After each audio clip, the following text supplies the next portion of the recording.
আমাদের দেশের মানুষ ইসলাম পালন করতে খুব একটা আগ্রহী নয়, ইসলাম রক্ষা করতে আগ্রহী। ইসলামের বিধিবিধান অনুসরণের মাধ্যমেই যে ইসলাম রক্ষা করা সম্ভব সেটা তারা বোঝেন না। তারা মনে করেন মাজার ভাঙার মাধ্যমে, ভিন্ন মতের মানুষকে নাস্তিক মুরতাদ ট্যাগ দিয়ে উচ্ছেদ করার মাধ্যমে ইসলাম রক্ষা হবে।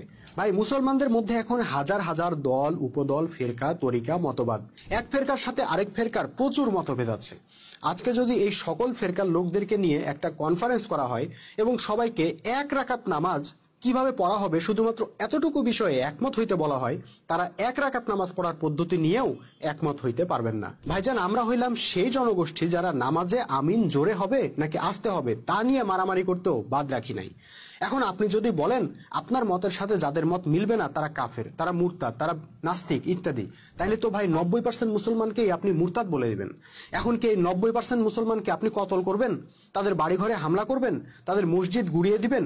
পারবেন সেটা? কাজে যদি আপনি মনে করেন আপনি যেটাকে ইসলাম মনে করেন সেটাই হইল সহি ইসলাম, সেটাই হইল পিওর ইসলাম, তাইলে দাঙ্গা মারামারি বাদ দিয়ে ওই ইসলামটা ব্যাপকভাবে প্রচার করেন। অন্য সকল ফেরকার বক্তব্যও মানুষ শুনুক, আপনার বক্তব্যও শুনুক, জনগণকেই সিদ্ধান্ত নিতে দেন তারা কারটা মানবে।